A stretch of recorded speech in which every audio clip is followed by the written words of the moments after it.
clever with this lock.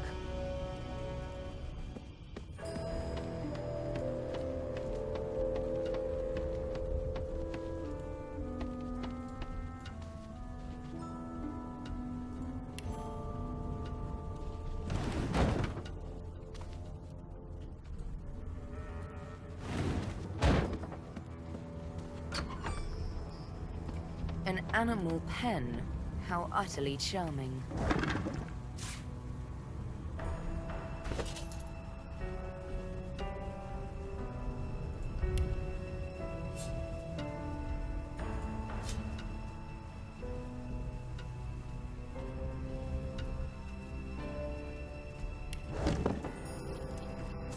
Did you expect a needle?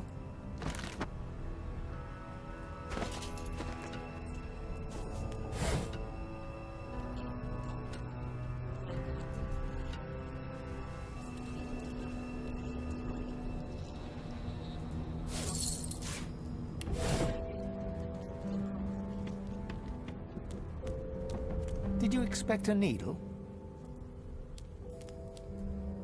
Shaking her fluffy coat, the sheep eyes you balefully, her rectangular eyes like letterboxes to the void. With one sharp hoof, she kicks you right in the shin.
Did you expect a needle?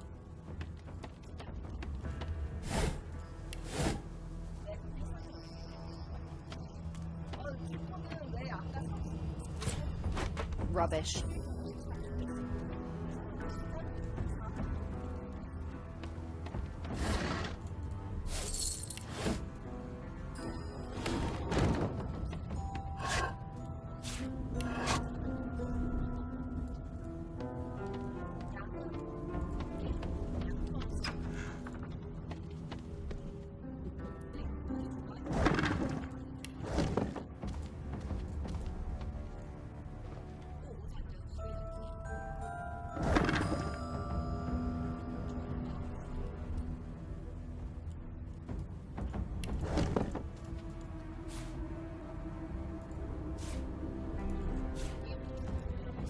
Junk.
Rubbish.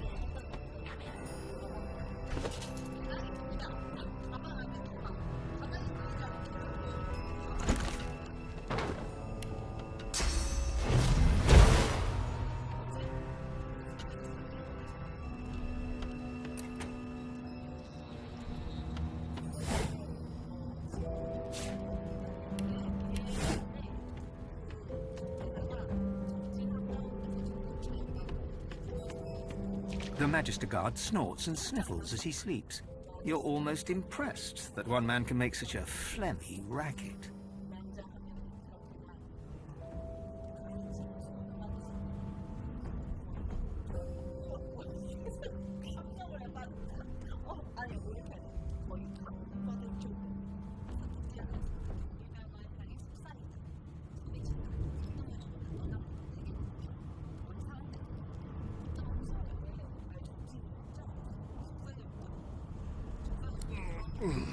Is my shift over? Are you here to relieve me?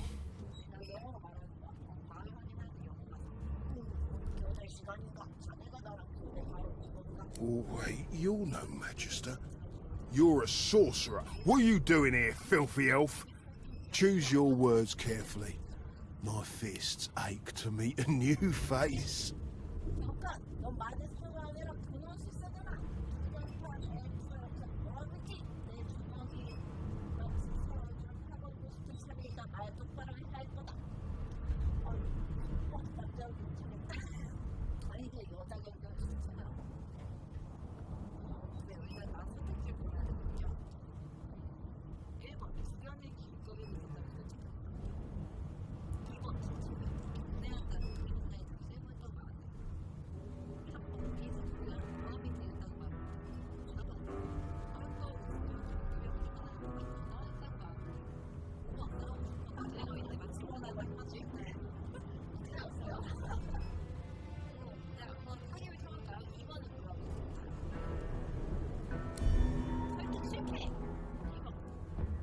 A clever story.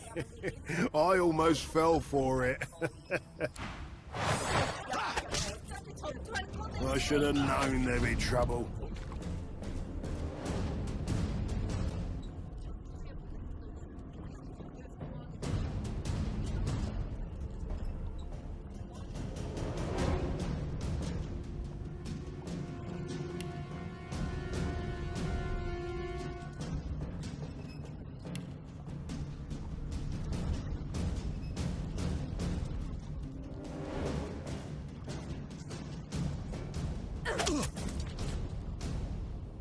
Greet the Reaper for me. So much for a peaceful stroll.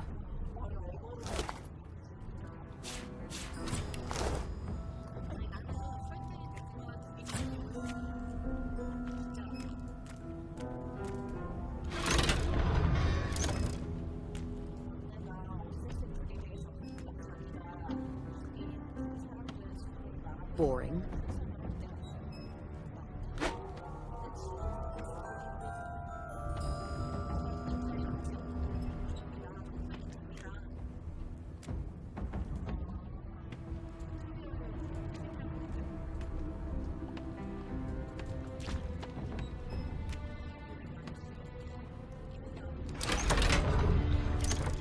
The prisoner's eyes meet yours.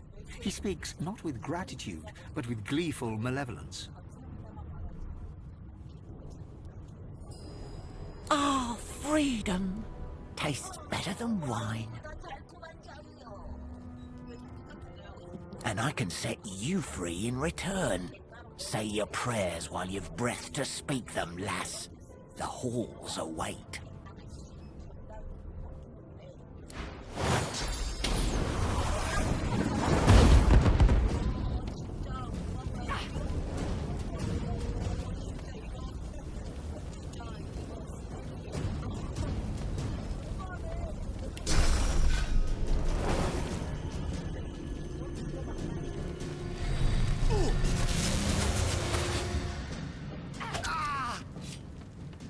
What would he have to gain by killing me? But I need to keep my guard up.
No key? No problem.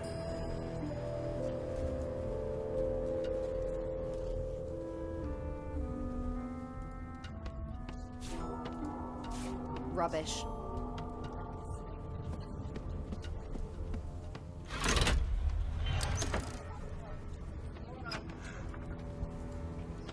And I'm back where I started. Nowhere to go but up.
Empty.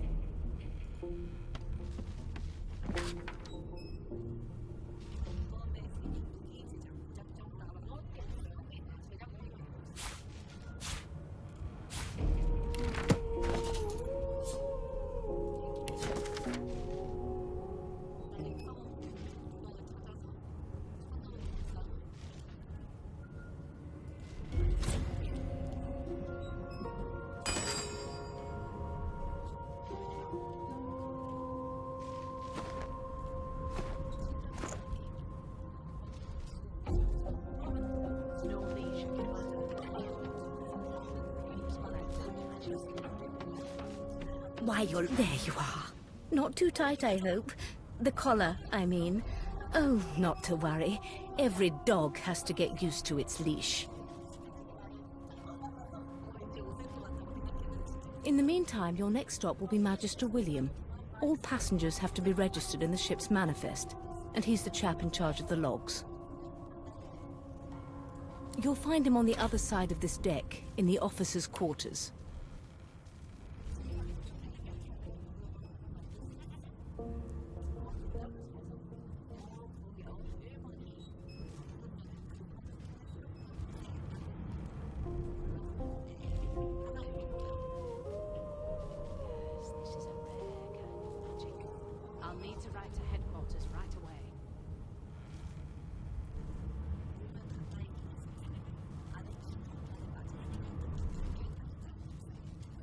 She frowns and peers at you closely, resting the back of one hand on your forehead and taking your pulse with the other.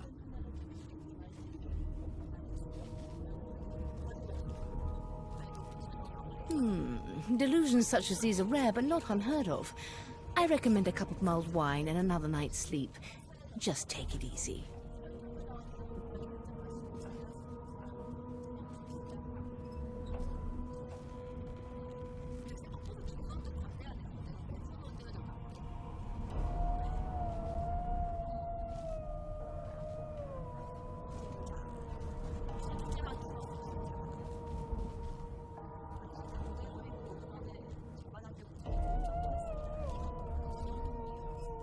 Why, for my peace of mind, of course.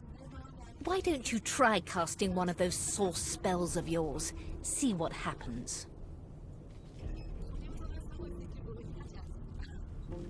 Oh, do go on. I won't hold it against you. Promise. My, aren't we a meek little lamb? Perhaps I needn't have collared you at all, though it does look darling on you. So let's just leave it on, shall we? Because to answer your question, what this collar does is this. It makes you unable to cast Source. For your own peace of mind, of course. Yours and the whole world's.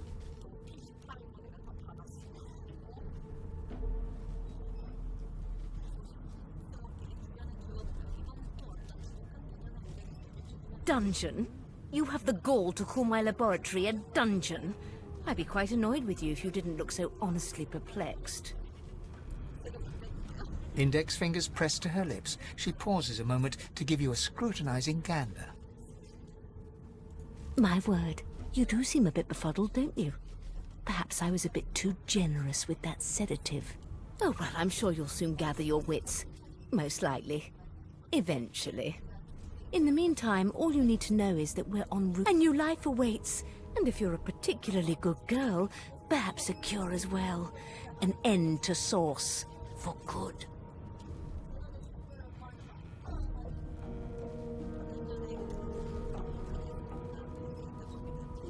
Is he? Oh well. Some problems simply sort themselves, don't they?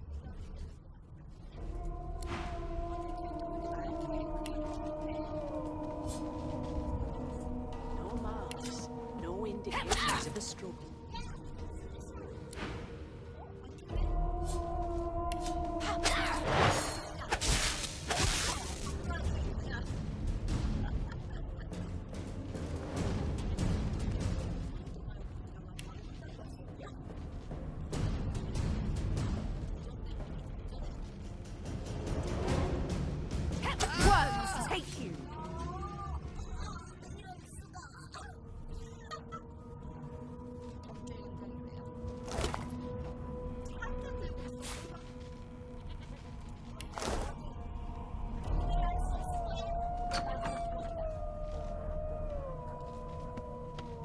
Good gods. There's been... A young magister stands pale and silent.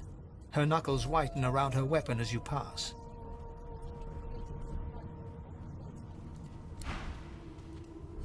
Did the murderer take him into this room? Or was he already... Behind the magister, a bloodied mass lies in a heap. Gore and limbs lie at odd angles. You can't make out a face amid the mess. There's been a murder. A sorcerer was killed by one of your own. Lucky you were busy getting your collar fitted at the time, or you'd be a suspect like the rest of them.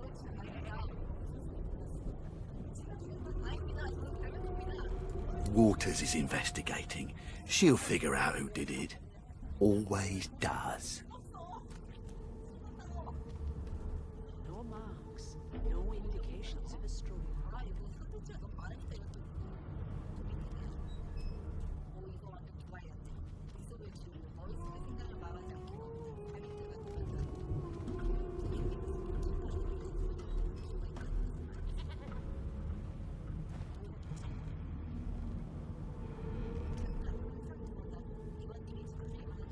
You surprised? You're one of them. You know what sorcerers are capable of? Whoever did this found a way around their collar and killed a man. Small ones this time, thank the gods.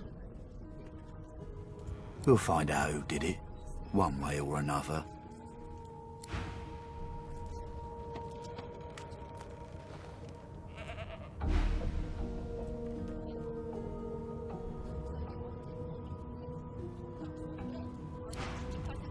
Ugly sight, isn't it? Burns me up this happened under our protection. We're extremely lucky no Voidwalker followed the source that did this.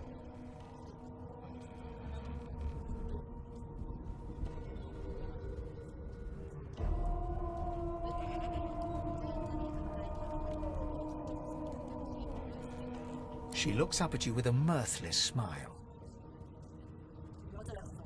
I was on duty in your room when the murder happened. You were asleep the whole time. Didn't even stir. You're one of the only indisputably innocent people on the ship. Unless you can commit murder in your sleep, of course.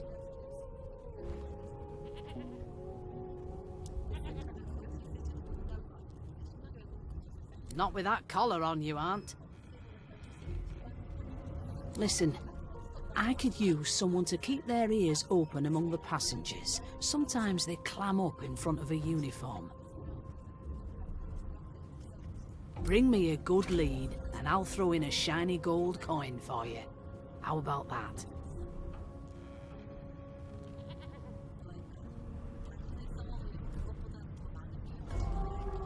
Not in here, it isn't. You let me know if you hear anything. Whoever did this is dangerous.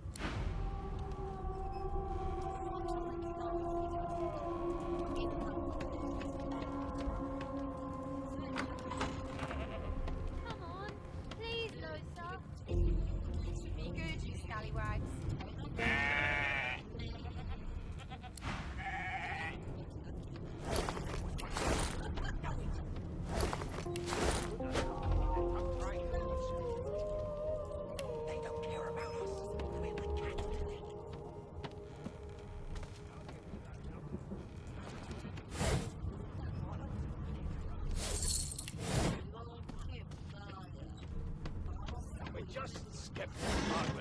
Assure you and you shut up.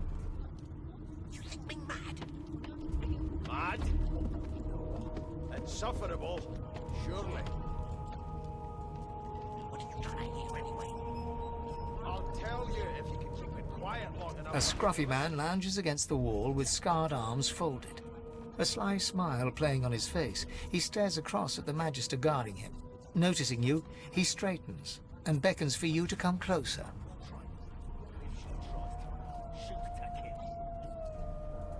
Watch your back, new fish. There's a murderer on board, and I'd bet 3 months' pay it's this trampy-fan. I've seen more appetizing things coming out of plague-stricken pigs. There's nothing else you can make, Your Majesty. Turnips and water are all I was... Rolling his eyes at the Magister's warning, the man named Ifan beckons again. I've never dined on anything less than a dozen-course dinner, and I don't intend to do away with the custom. He leans in and adjusts your collar with a sharp tug, balancing its weight so it no longer presses unpleasantly on your neck. He winks. Don't you get saucy with me when you clearly don't know the first thing about sauce. Pinches less that way, right? Hocking a phlegmy gobbet in your general direction, the sullen Magister settles back to his task of glowering at Ifan. And now, you. How dare you classify this slop as food? I've seen more appetizing things coming out of plague-stricken pigs. There's nothing else you can make, Your Majesty. Turnips and water are all I was given. We used to know each other, more's the pity. I was his commander many, many, many moons ago. Isn't that right, Vic? There has been a murder. Standing far back from Ifan, the tight-faced Magister draws one finger across his throat in an elaborate fashion, but says nothing. Ifan grins, flashing pointed white teeth. Same as he was at 14 years old. Only difference is somebody gave him a bigger sword and now he's Johnny Big Pants.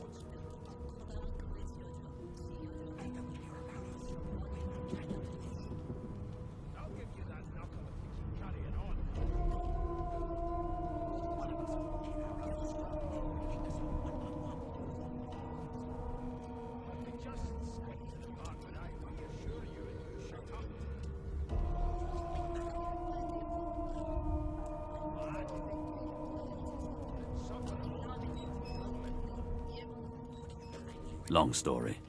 Maybe I'll tell you about it in the joy. Away from interested parties.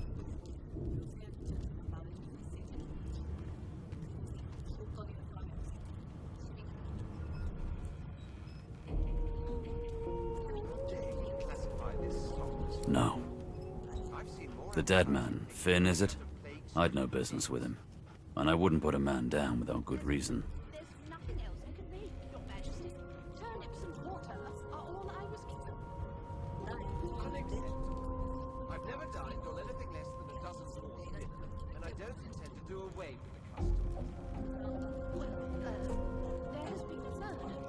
He glances over at Magister Victor, who's staring back at him with pointed intensity. Damn shame sheer annoyance isn't reason enough.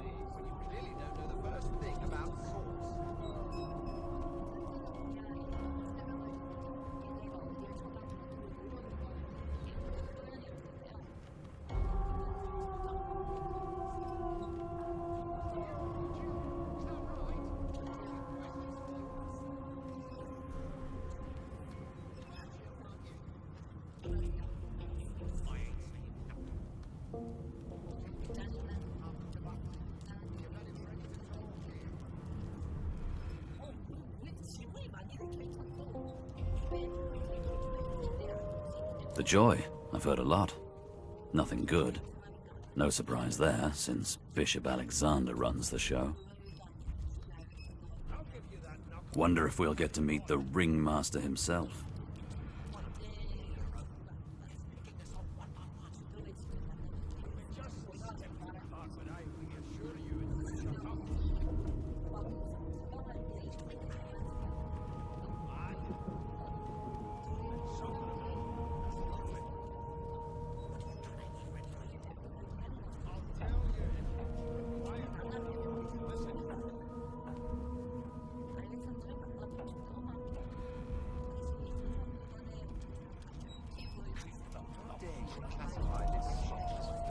Easy now. I might think the same, but Vic here will blow a blood vessel if he hears you talking like that. What are you conspiring about over there? You, elf, what's your name? Oh, don't mind him. Vic's just got a bee in his bonnet. And that bee is me. Name? There has been a murder, Your Majesty. Maybe that has the Magister's more concern than your appetite. Don't you get saucy with me when you clearly don't know the person. Magister Victor looks at you suspiciously, then scrawls something illegible down in a tiny notebook. He scowls at you as he stows the notebook back in his voluminous robes. Away with you, at once. Ifan performs an elaborate pantomime of keeping quiet, one finger in front of his lips as he leans back against the wall. One of us wouldn't kill our own. They're picking us off one by one. Can we just skip to the part where A broad dwarf sits totally upright on the bench, eyes closed, palms face up on his knees. His beard is a cascade of meticulous plaits, each one braided through with golden medallions.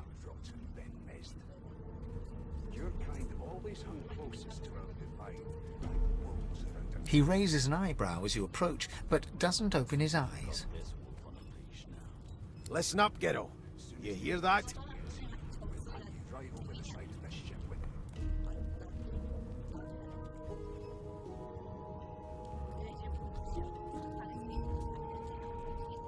His eyes snap open. He looks at you and frowns. Murder? Ah, that's what they were going on and on about. I wouldn't know anything about it. I kill a man. He knows who done it. His daddy knows who done it, and the mayor knows who done it too. His eyes flutter shut, and he assumes his position of repose once more. Whether they catch me is another matter, but I ain't one to hide my accomplishments.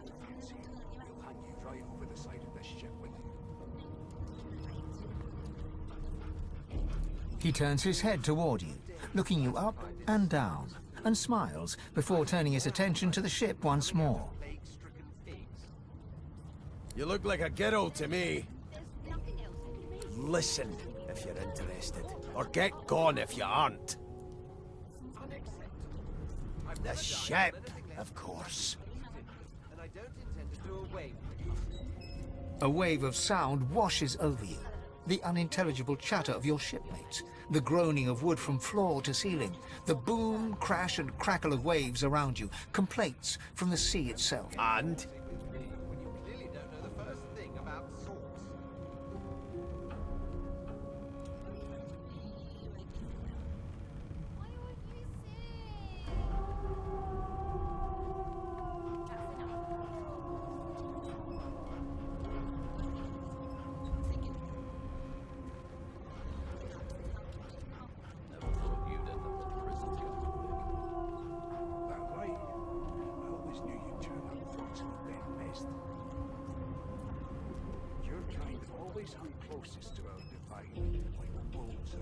A common sort of sound, isn't it? Where there's talk, there's health. That's all you hear, though. Listen close. There now, just like that. Squeak!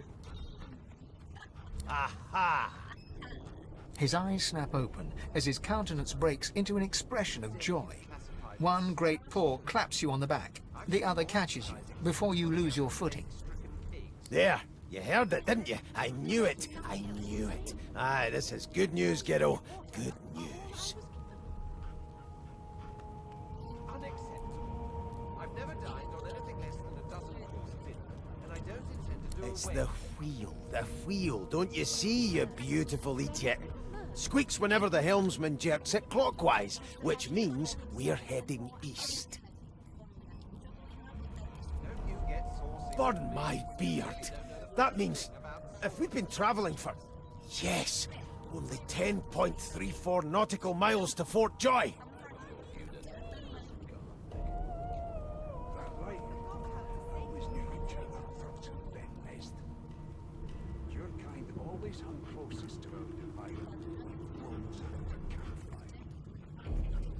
Captain, actually. And that figure tells me we're getting close to the Joy. Close to what lies beyond it, too.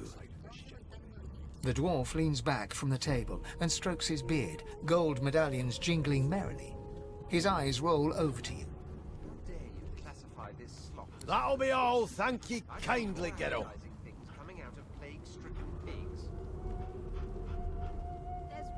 There's nothing else I can make, Your Majesty.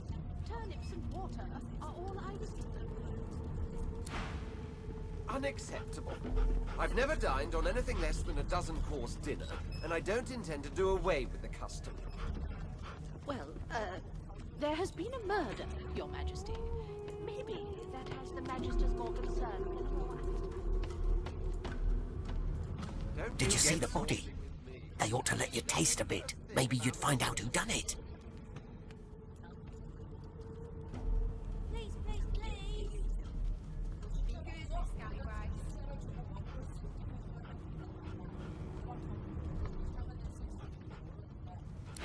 Ask what you must. I've nothing to hide. Seems to me you should be a little more... Well, well. What have we here? A fresh face in this stale hell. Let's size you up, shall we? See if you'll do. The lizard looks you up and down, like a farmer would a fetching horse. All of a sudden, he grips you firmly by the chin, with the intent of inspecting your teeth. They don't care about us.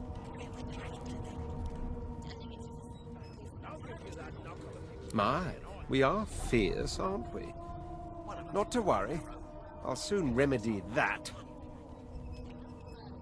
Can we just skip to the part where I reassure you and you shut up? Now then, to business. You will answer me 3 questions. The first one is this. Can you cook? I'll tell you if you can keep it quiet long enough for me to listen. Oh, goodness, no. And don't even mention the demon's testes that are turnips. On to the second question. Can you knit, weave? In short, tailor?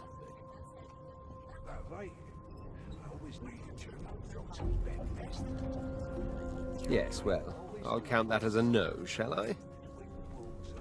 On then to my final query. Have you the ability to administer the upkeep of one's personal appearance? The delicate art of cosmetics is what I'm after.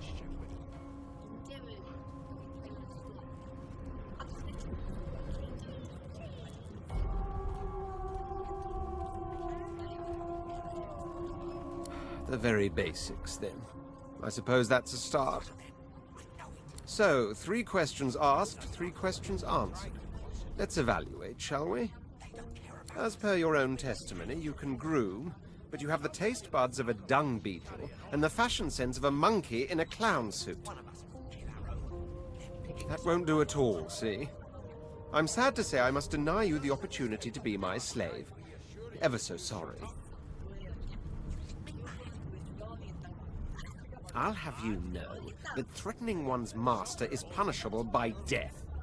You'll never attain the rank of slave with manners such as that. Still, hone your skills, and one day you may just qualify for a position in a lesser household than mine. You keep dreaming, you... Never thought you'd end up a prison guard, Vic. That right? I always knew you'd turn out rotten, Ben-Nest. I spent my life singing for my slaves to bring me my supper. Finer fare than boiled roots and rotten tubers, too. Meanwhile, the Magisters feast on honeyed meat behind this very wall. The inn... Huh, this again. How dare you classify this slop as food? I've seen more appetizing things coming out of plague-stricken pigs. The elf is reading a volume of Cranley Hubert's famous encyclopedia. He looks up, his big round eyes scanning your body, absorbing every detail. He reaches out and examines your face, tugging at your ears and prodding your nose. Fascinating. He sits back and returns to his book, flicking quickly from page to page, completely oblivious to your presence.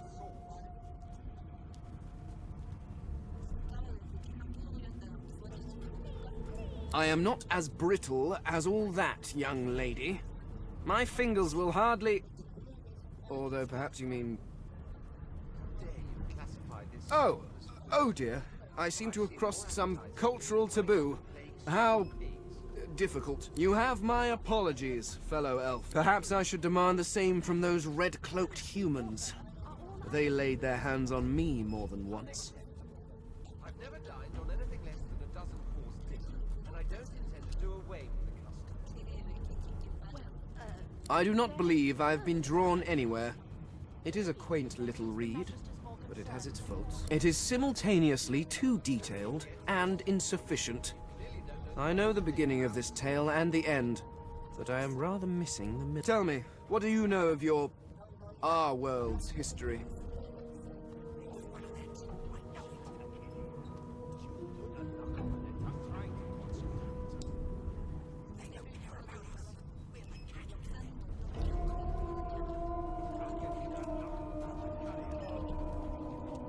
Most unusual, and if it's not too rude to suggest, not much of an answer. No, I want to know about the Celestial. I want to know about your gods. This text tells me that they created all creatures, but nothing of what came before. Where did these gods come from? Who are their people? Where are the others of their kind?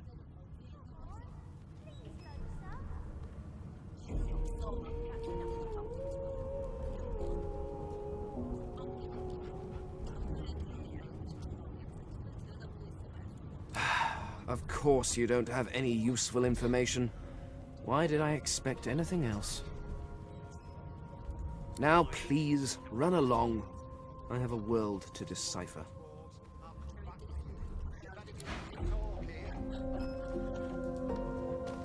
Here's the register, ma'am. Good, good.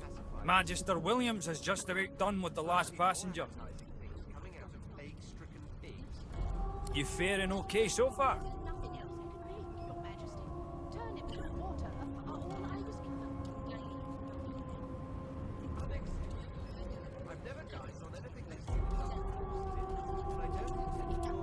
He tugs the collar of his uniform and chuckles.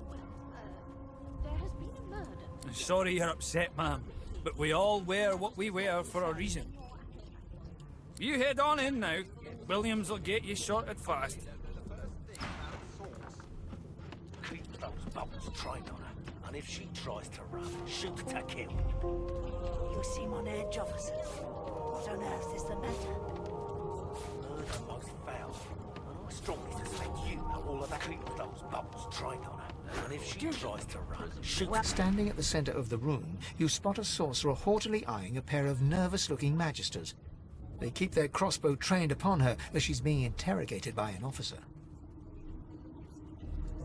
So you admit it then? You murdered that poor fella? Yes, I did. But of course, that was only the beginning.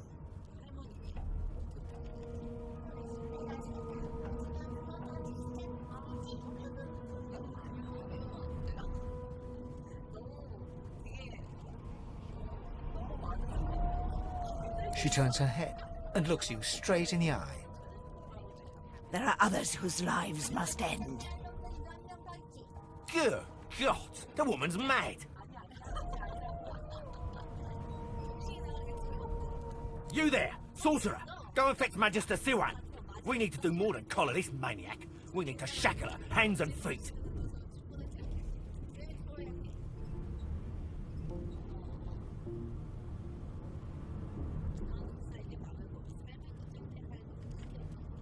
It means your journey draws to a close.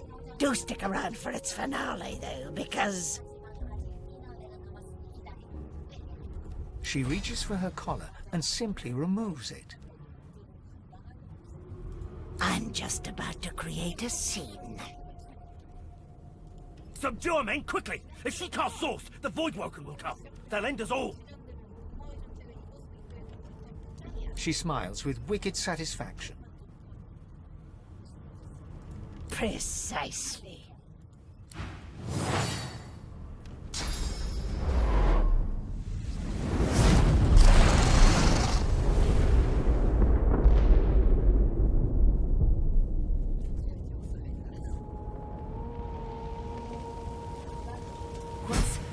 What's happened?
The dwarf lies in a heap on the floor, his great beard twisted and tangled around him. He is stock still. You can't see if he's living or dead.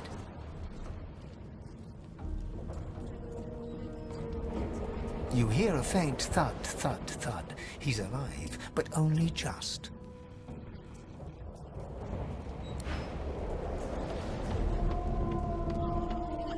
Oh! What?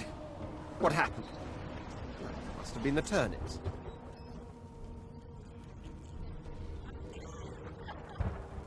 You dare strike a royal?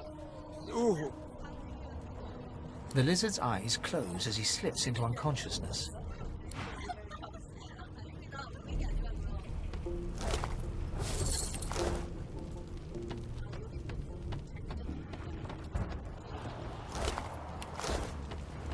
Ifan lies motionless, curled on the ground like an animal.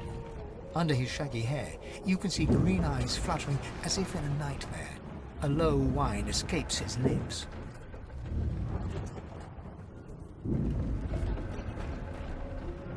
His eyes flicker open, but he doesn't register your presence at all. Lucen. Lucen. Ifan cries out, then his eyes fall closed again.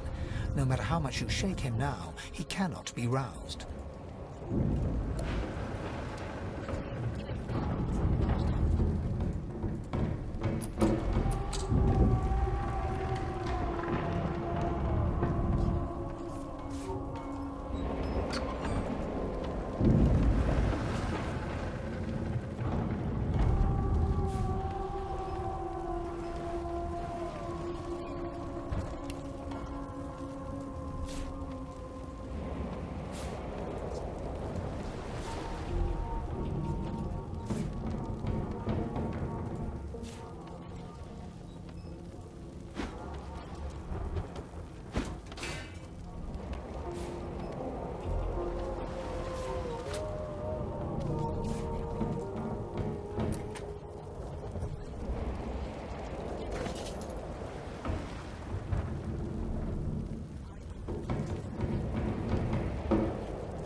The young woman lies in a heap on the floor. She's breathing normally, but her eyes are wide open, like those of a corpse. Dark, greyish-black clouds swirl through them. No.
Is blocked. I'll need to find another way. The hatch is blocked. I'll need to find another way.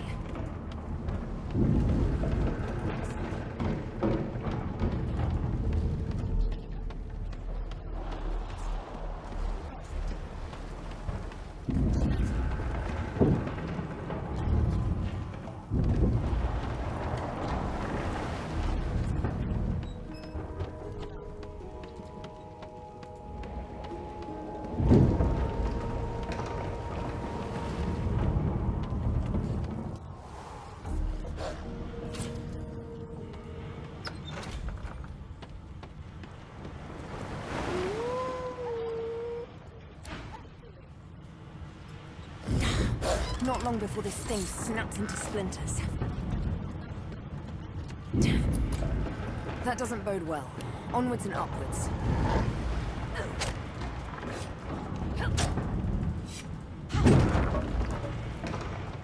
Thank gods! By divine grace, who was that howling? He eyes the collar circling your neck and reaches a hand towards his blade. Another sorcerer!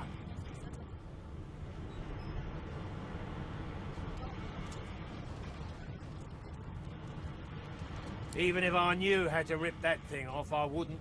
Some crazy banshee comes screaming through, and now we got void bugs swarming up top. Saw it coming, I did. Sorcerer mutiny.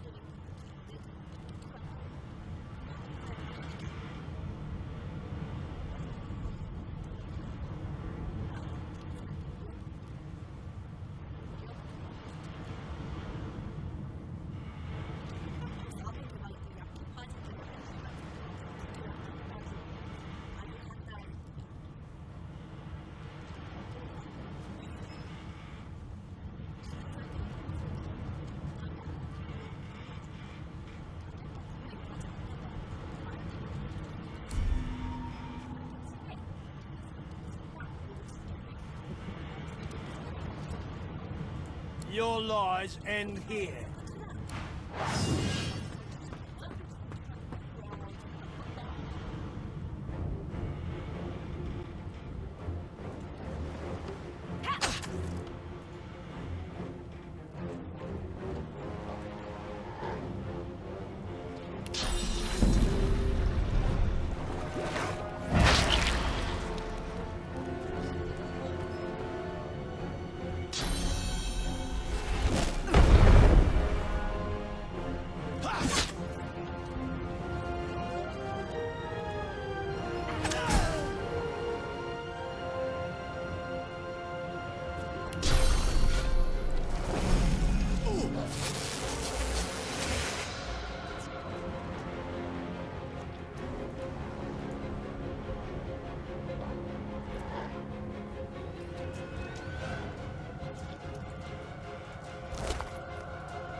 Damn it!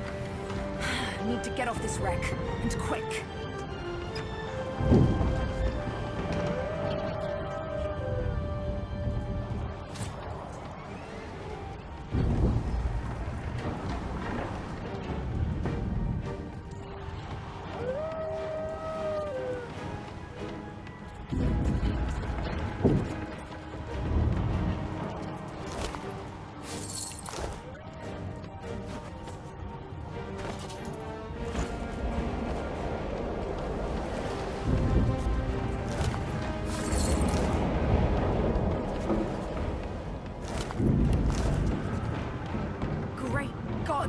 Something's pounding on the hull.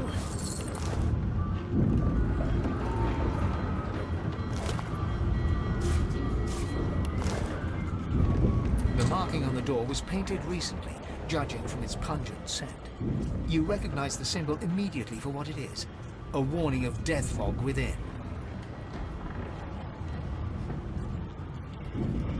You press your palm against the door to open it.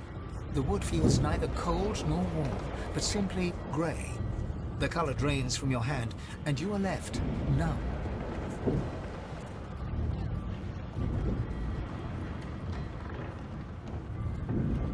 It doesn't budge. The door groans open, but an ashen...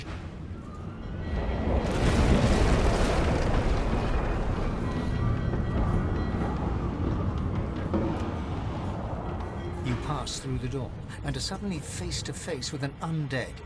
His skull is bizarrely angular, and a glorious jewel sits in the middle of his forehead. The skeleton is quickly leafing through a volume of Cranley Hubert's famous encyclopedia, muttering to himself. No, no, no! What damn fools record knowledge on a pulped tree?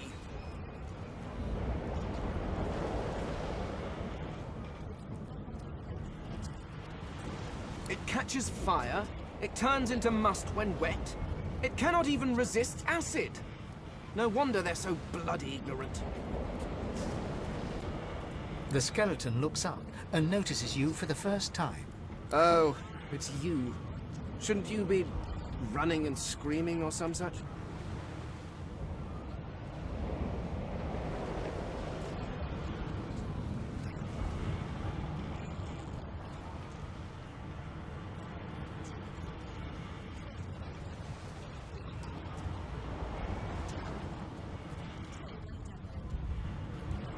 The skeleton groans and looks back to his book, frantically flipping from page to page.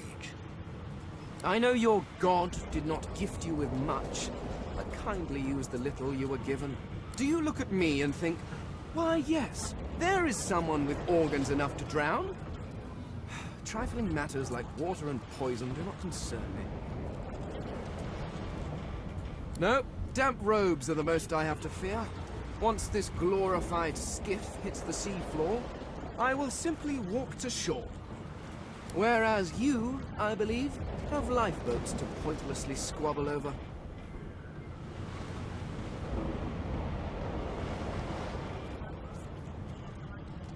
Remember, one of your race's weaknesses is having your lungs filled with water until you can no longer breathe. So, try to avoid that, perhaps. The skeleton resumes his search, leafing through page after page, while hunching over the book in a futile attempt to keep it dry.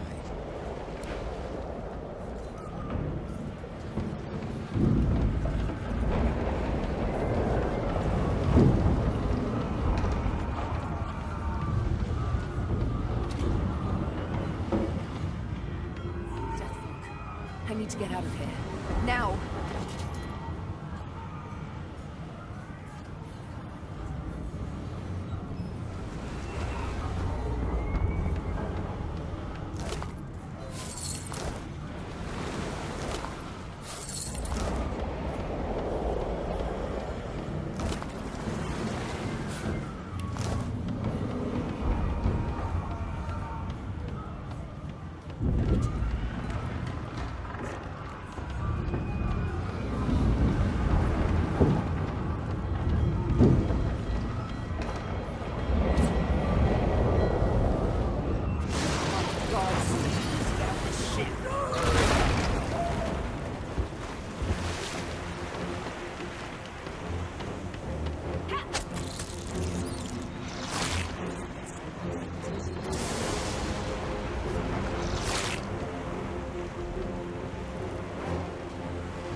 lifeboat. That means there's still a chance. I'm all. You do it.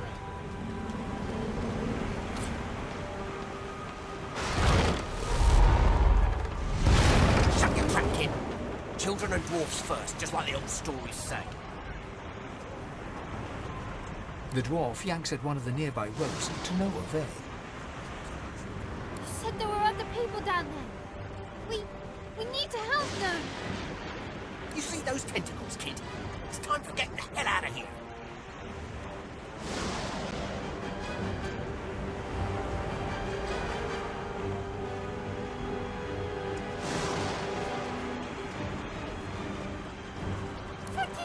Thank you! There's a ladder right over there. You can go... You're gonna be the death of us, you hear?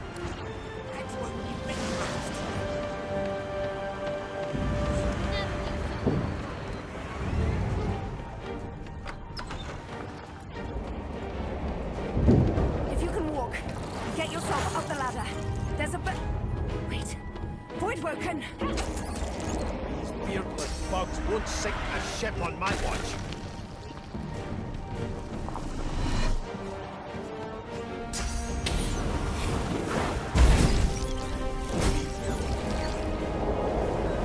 I thought void woken was supposed to be scary. I've faced worse.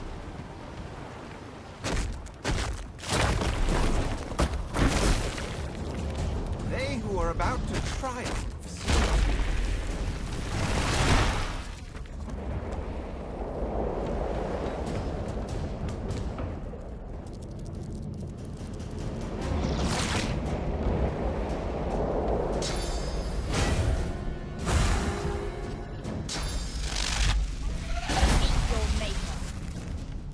No telling where there might be more. We need to move.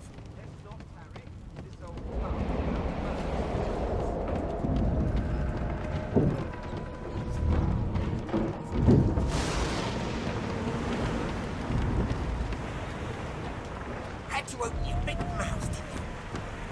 You should never leave someone behind. Wait! We need to wait!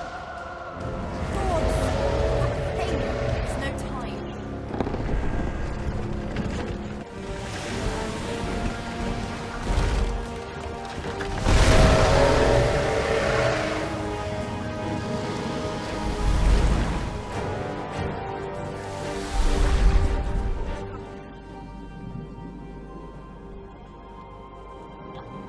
I have plans for you, child.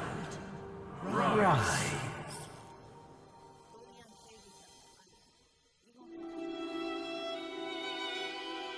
Honorable Dallas, we lost a ship sailing sorcerer prisoners to Fort Joy. We assume some escaped and broke their collars. Their vile magic lured the Voidwoken.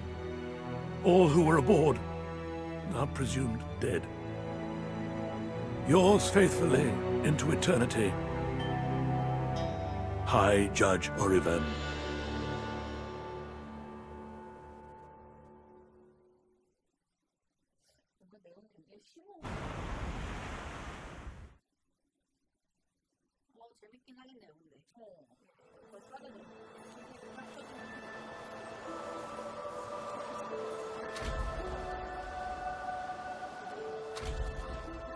I've danced with death before, but that was a particularly intimate waltz. I suppose I'm the lone survivor. How jolly.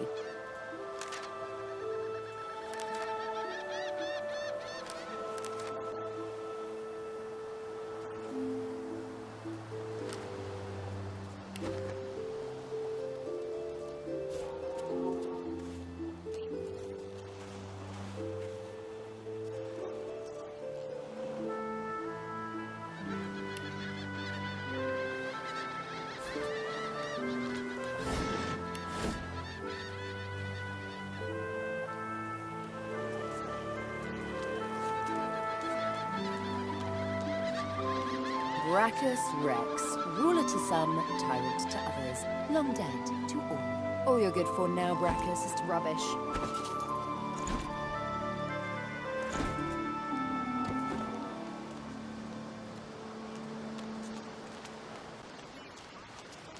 The child has a small mirror in his hands.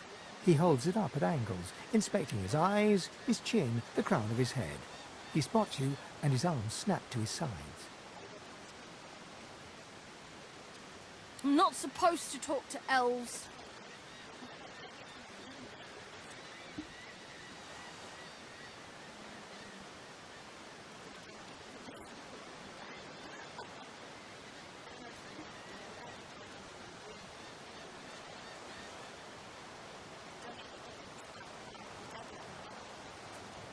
Pa told me elves and lizards and dwarves bring bad guys. Void guys. That's right, isn't it?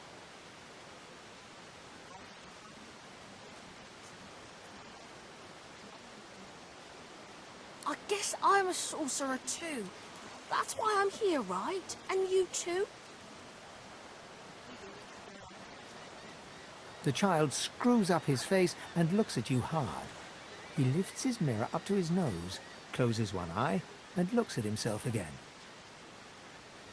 I don't see any sauce on you or me.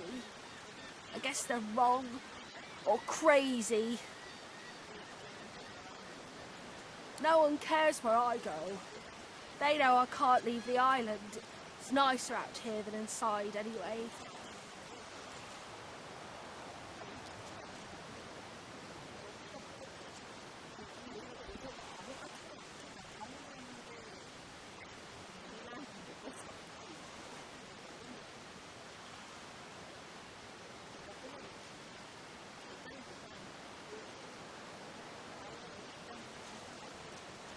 They're gone now. Their Majesties took them already. I guess now they're cured. And maybe they're waiting for me back at home.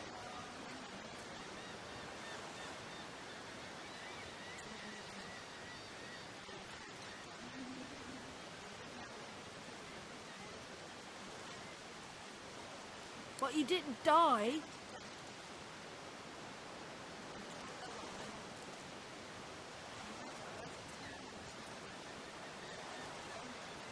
There isn't anywhere safer. That's what I mean. You'll see.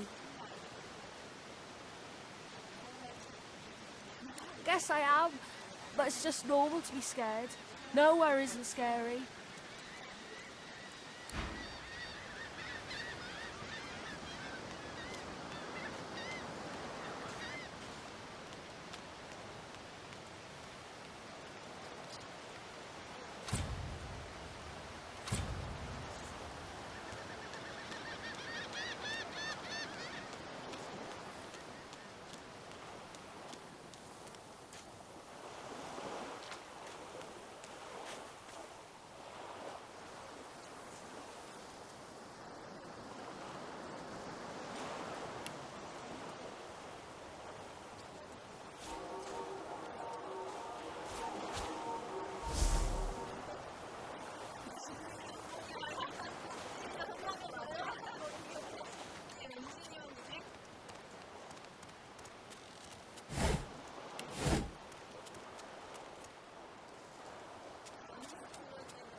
Voidwoken. Those are the same beasts that sank our ship. Damn, they made it to shore.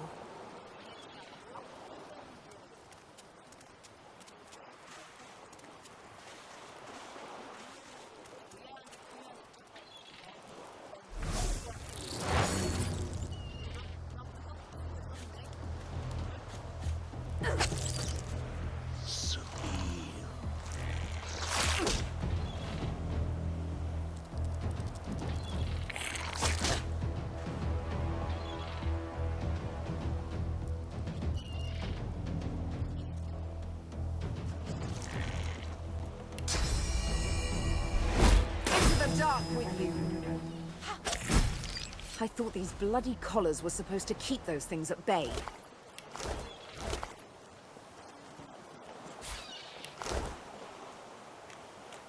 Magister Jalen from the ship. I would have chosen a swifter death for him myself.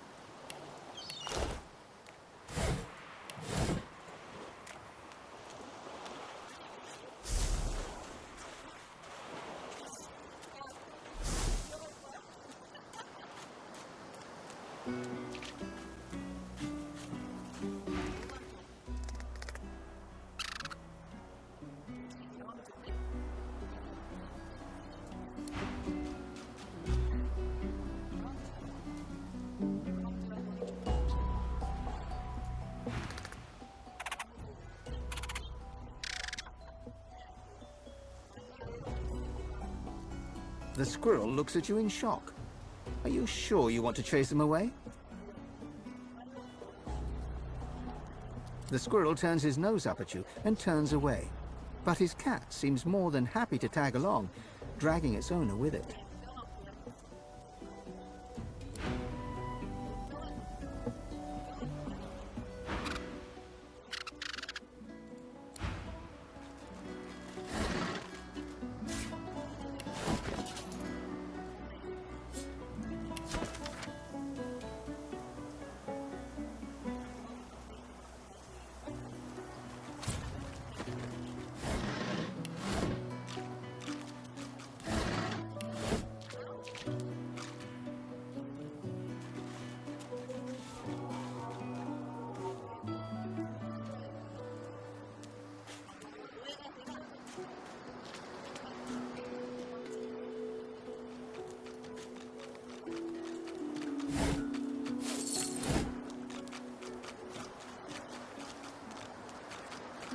You spot a strange lizard gazing over the water with a steady, malcontent stare.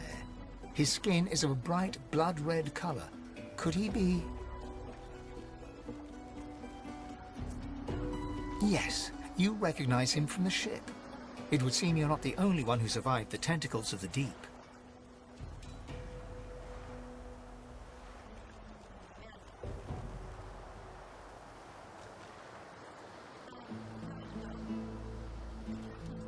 The lizard turns about with the graceful ease of a dancer, or a duelist. You lock eyes with his, two smouldering embers that sizzle your very soul.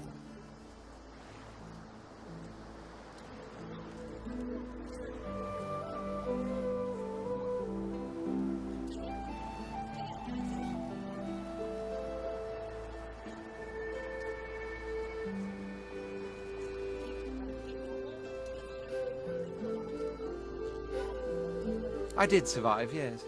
And chances are I wouldn't have, had you not returned to the aid of your fellow passengers down in that dreadful hole.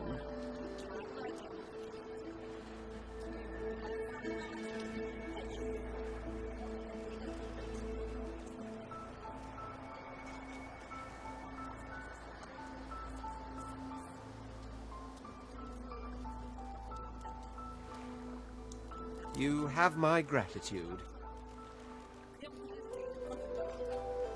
Hand over heart, he salutes you with a bob of the head. More than a nod, though less than a bow.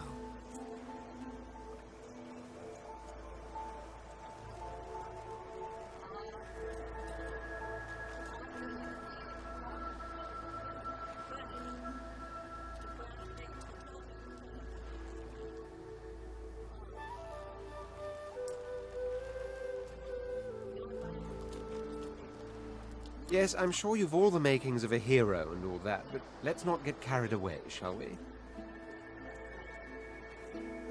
Now then, if there's nothing further... If you really must know, I haven't quite decided yet. I've a frightful amount of things on my mind, hence my standing here contemplating the waves. He sighs dramatically.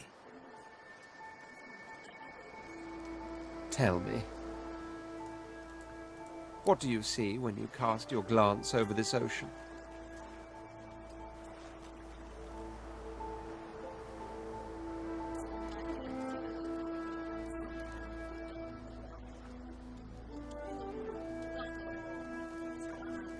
Judging by the dark pools that are your eyes, I'd say you're seeing yourself. He looks out over the water once more, and so do you. A few tranquil moments pass as the waves lap against your thoughts.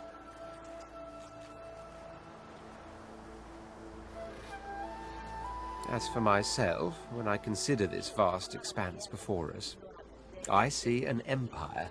I see continents dotted with mighty cities. And shimmering along the soft curve of the sea's horizon, I picture the palaces that formed my paradise. Lost.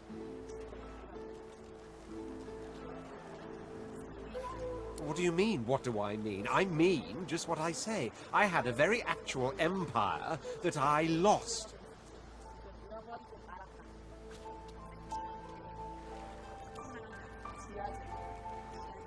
Suddenly, having all the air of being deeply offended, he stares at you with utter incredulity. Well, don't just stand there gawking like an ape at an abacus. Or do you really mean to tell me you don't know who I am?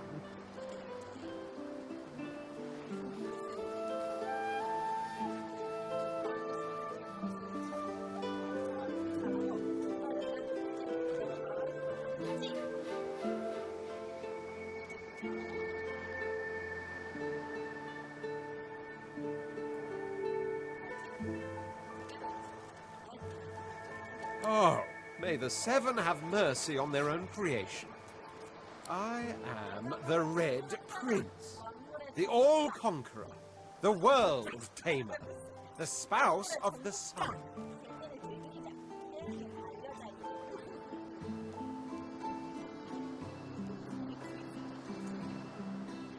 Of course you know me. There's a brief moment's pause, during which his grandiloquent pose deflates ever so slightly. That said, I suppose I must own up to the fact that I find myself rather in between all-conquering and world-taming opportunities at the moment.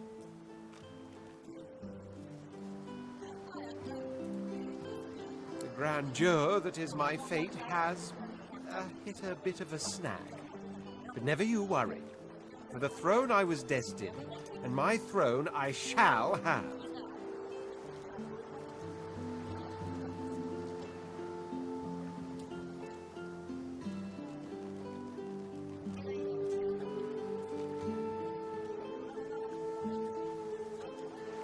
Truly. A kind offer indeed. And you've already proven to be trustworthy enough. You came back for the others on that ship, after all. Fine. I accept. On one condition. For reasons I'll not disclose right now, it is imperative that I should meet with a dreamer, one of the mystics of my kind.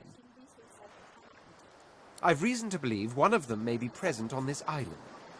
Promise me we'll look for him, and I'll extend you the blessing of my company.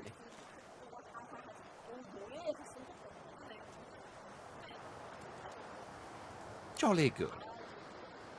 So, now that that's settled, first things first. Even if you are as versed in the art of eloquence as I am, that our swords will be doing a lot of the talking from here on out goes without saying. As a born fighter, I prefer the perfection of the blade myself. But I'm well acquainted with the secrets of magic, and yes, even subterfuge. What say you?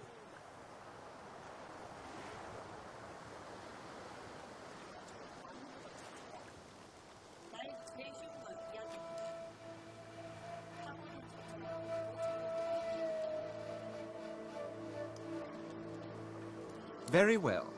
Onwards, then, to victory or death.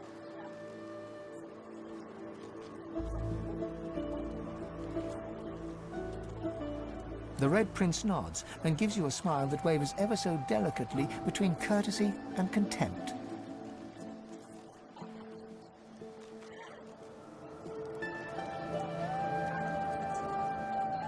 Now, as you're aware, you'll be traveling with a prince. Proper forms of address include Your Majesty, Your Royal Highness, or if you're feeling particularly frivolous, My Lord. As your luck would have it, I seem to be fresh out of luggage, so you won't be required to carry my belongings. Of course, there are other forms of protocol to bear in mind, but I'll see to it you'll pick up the rest as we go. So, without further ado, let us be off.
black cat.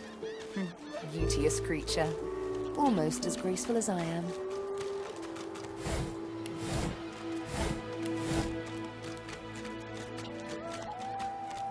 Hey, lady. It's a lot nicer here than that stinking boat, huh?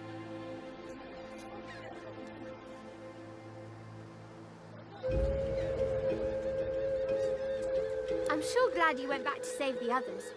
Saw one of them wringing out their tunic at the shore a few hours ago. Say hi for me.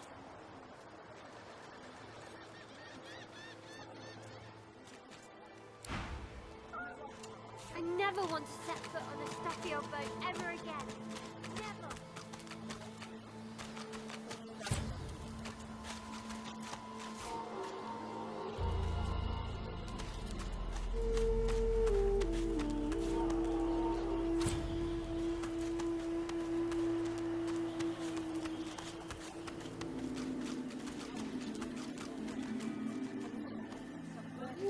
The cat's eyes are clouded and grey, but it stares at you with acute intensity.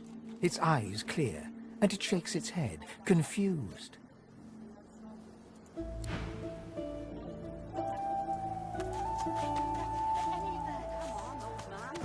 We already know. Stay back, sorcerer, and stay silent.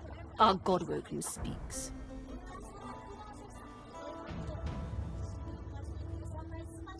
We know you've been helping sorcerers escape, Atusa. We have proof.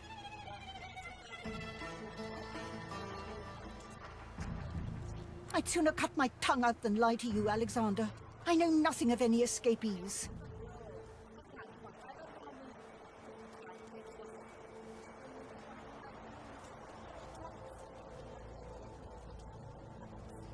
If you can tell the Godwoken no more, your tongue is of no use. Cut it out. This can't be serious, Alexander. Come!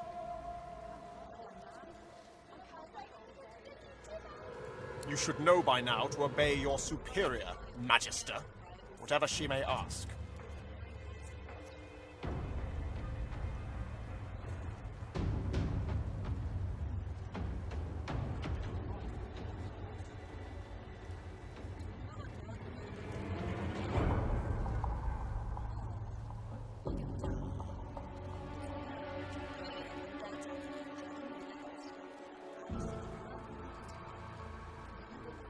Atusa pinches the tip of her tongue with 2 fingers and brings her dagger to its... Stop! My father, may his soul rest in peace, would be disappointed in you, Atusa. To think you would lie to his only son, your bishop, and your friend these many years. The fate of our realm hangs in the balance. If you will not help us save it, then you will help the Void destroy it. Dallas? Yes, Your Holiness?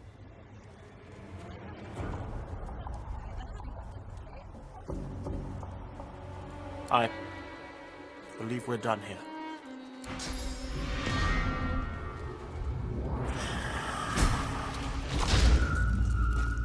What a waste. Come, we'll be needed elsewhere.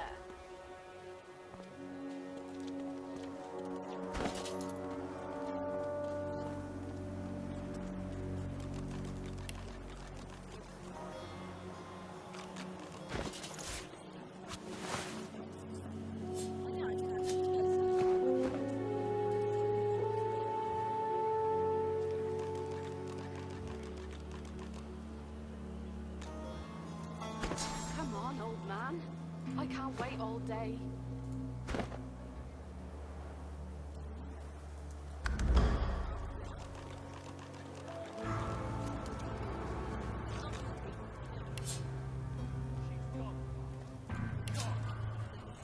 The lizard magister, or what's left of her, lies in a puddle of gore.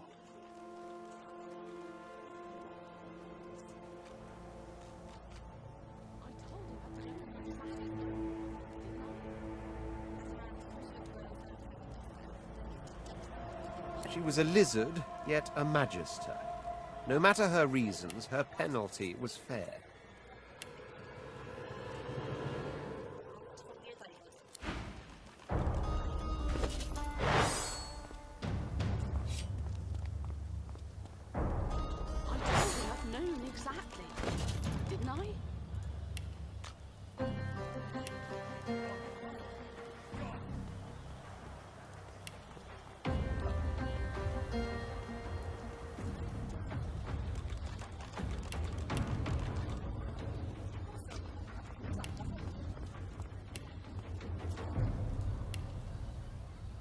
told him at noon exactly, didn't I?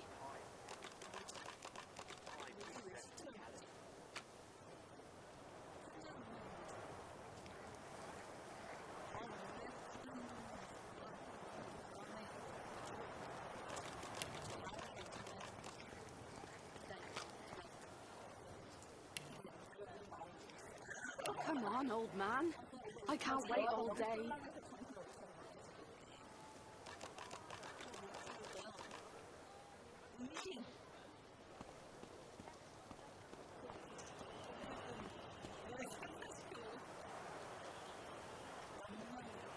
Come on, old man. I can't wait all day.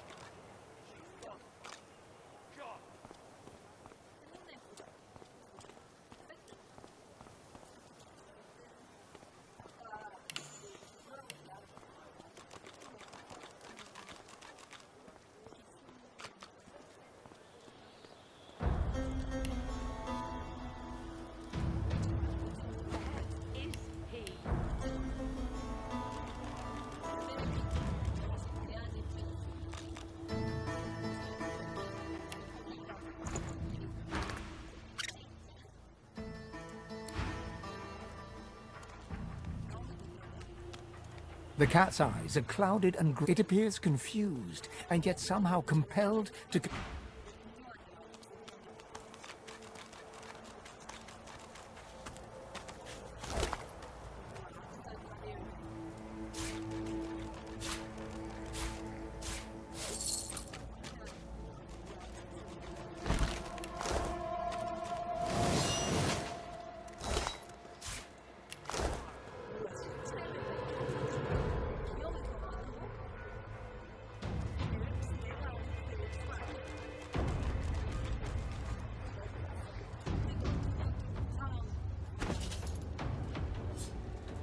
A single name throbs across your brain. Verdas, Verdas, Verdas! He must escape. He cannot die here. He cannot!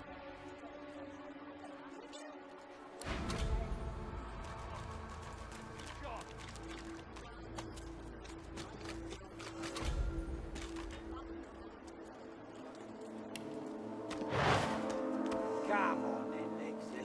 Lay up.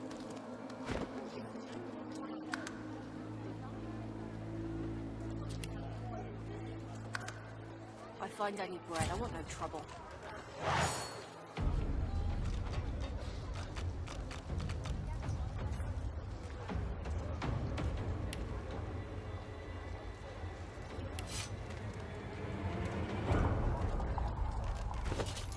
Your grift teaches you to bully others. Pathetic. You keep his name out of your mouth, you filthy cud chewer. Have you, cud? Disgusting, just like all your kind. Disgusting like theft? Disgusting like threats? Right, God, will you quit dragging this on? Take that on, Lexi. Just hand over the gold. I will not.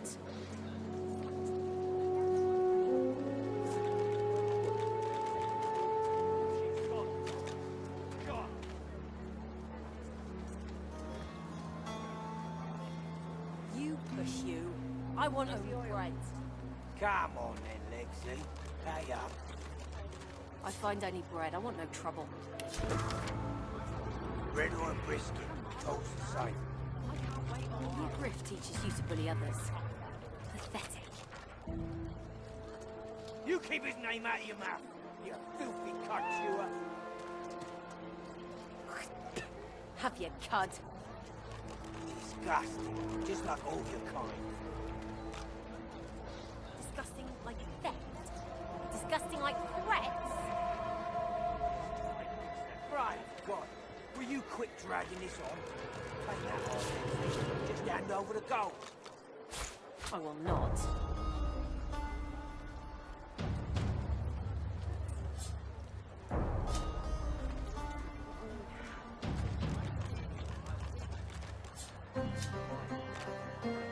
You push you.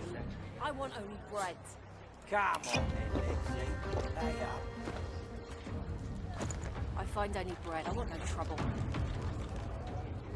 Bread or brisket, told the same. Your grift teaches you to bully others. Pathetic.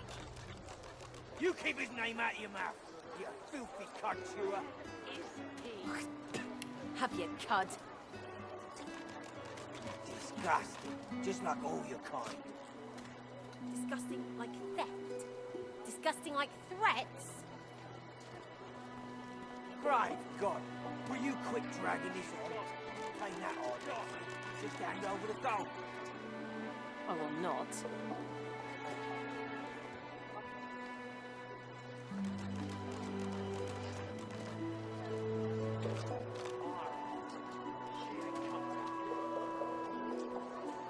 You push you. I want only bread. Come on then, Lindsay. Lay up. I find only bread. I want no trouble. Bread or brisket, told the same. Your grift teaches you to bully others. Pathetic. You keep his name out of your mouth, you filthy cud chewer.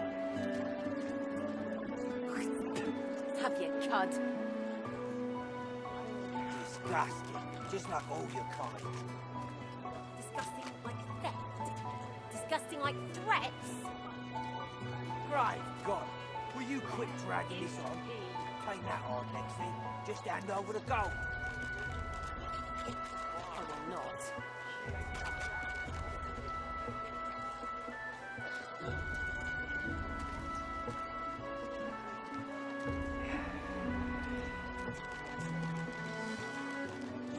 You push you. I want only bread. Come on then, Lexi. Lay up. I find only bread. I want no trouble. Bread or brisket, told the same. Your grift teaches you to bully others. Pathetic. You keep his name out of your mouth, you filthy cud chewer.